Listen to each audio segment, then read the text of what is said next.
Welcome to the third presentation in our series about family involvement in care. Family caregivers often rely on skills of engaging in back-and-forth conversations with providers. Today, we will discuss some of the many care challenges and questions you may face as a family caregiver, the rarity of one solution or answer to those questions and challenges, and also some skills to help negotiate best outcomes. As a reminder, our series focuses on creating a partnership approach to caregiving, and that involves working as a team to assure your loved one with dementia receives the best possible care. Being a partner with providers means using good communication skills, asking questions or for explanations, bringing up any concerns with the routine, and being prepared. Before we get started, let's have a quick discussion. How have you made suggestions or explained the way that you cared for your loved one at home so that the provider could use some of those ideas in their care routine? Pause the presentation to discuss, and then restart when you are ready to continue on.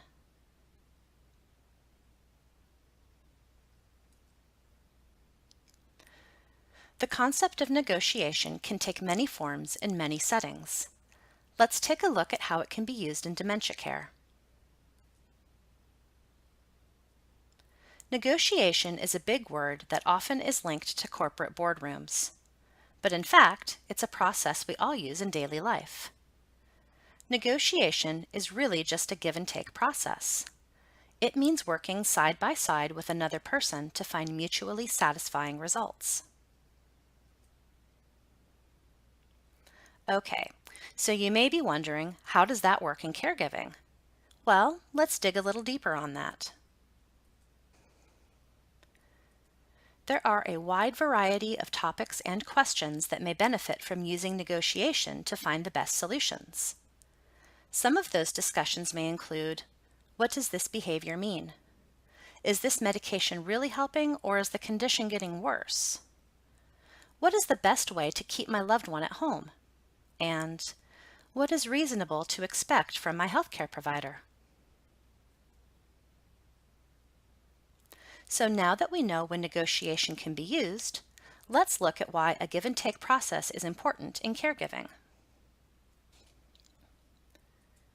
The very nature of dementia makes negotiation skills important. The loss of abilities over time means that care demands and needs are ever-changing. And in that process, there are bound to be disagreements. You may view your loved one as lacking the ability to do a task when staff are pushing him or her to perform, or maybe the opposite. Other issues are likely to revolve around real-life problems and demands, and how realistic you may be about what providers can or should do, or maybe the opposite. We have discussed the what, when, and why of using negotiation in dementia care, but now let's move forward to discuss how to go about the discussion with providers using a give-and-take approach. Before we dive into the how of negotiating in caregiving, let's take a minute to discuss a case example that was brought up during our conversations with family caregivers. Bev visits her mom in an assisted living community after leaving work one evening. When she arrives, she finds her mom already sleeping. Bev has voiced concerns about her mom going to bed too early and has worked with staff to develop a care plan that encourages staff to engage her mom in evening activities. Bev feels frustrated and at a loss that the plan is not being followed consistently. How should Bev respond? Please pause the presentation now, and when you are ready to continue on, press Start.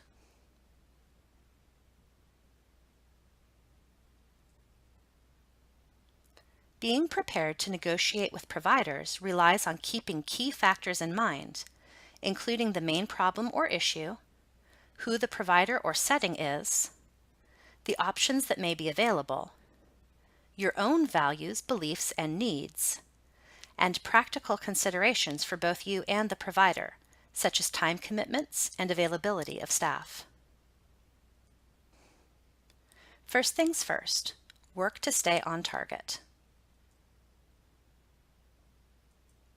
When we say stay on target, we mean focusing the conversation on the main issue. Don't get sidetracked with other issues.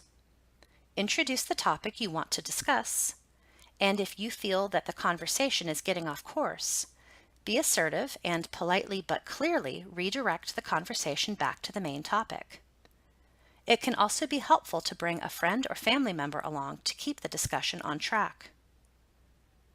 As we talked about in earlier presentations, being as brief and clear as possible, having a list of points, and using I statements helps.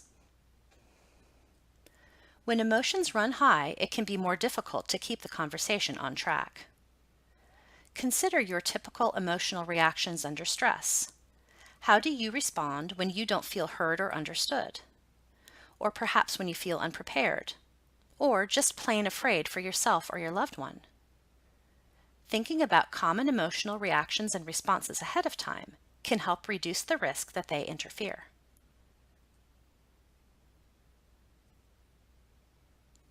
There are a few helpful tips to keep in mind when using negotiation in any discussion. Let's take a look now.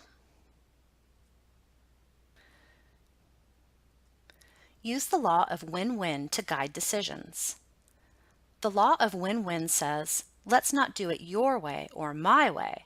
Let's do it the best way. Use this law to guide conversations and, ultimately, your decisions. The point isn't to get our way. The goal is to find the best solution for the problem or care question, the one that has the most benefit for the person with dementia. To get to a win-win solution, take a minute to look at the possible pros and cons of the issue from both sides. This can help identify solutions that have the best possible outcomes for the person with dementia, but also the fewest barriers or risks.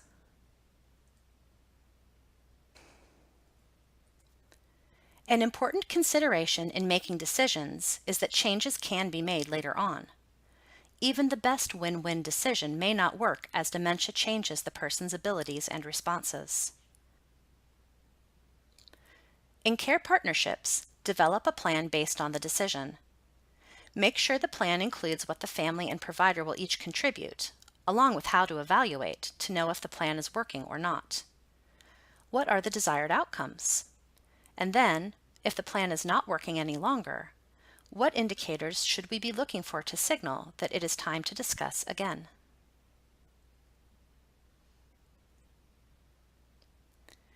We asked family caregivers for tips on negotiating with providers, and here is what they said. Be clear about expectations right away. Ask about the capabilities of each provider and level of care so that you can know what you can and can't expect them to be able to do, as well as helping you to prepare for when a change in the level of care may be necessary. Be assertive when determining the next steps. Talk about and set up the next visit to discuss the plan. Family caregivers often state the challenge of having many points of contact within the care community and not knowing who to take their questions or concerns to. Manage this by specifically asking who the primary contact is, whether it is a charge nurse, social worker, or another individual.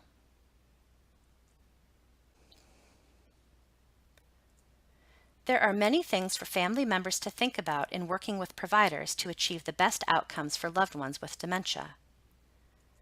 Being prepared can help you share your thoughts and goals for care in an open, honest, give-and-take discussion. Check for understanding, ask questions, and explore choices. Also, don't be afraid to pause, excuse yourself, and pick up the conversation at a later time if needed. Using these skills in a give-and-take setting will hopefully help you to navigate and find the best solutions for everyone involved. In our next presentation, we will talk about forming a partnership agreement with care providers.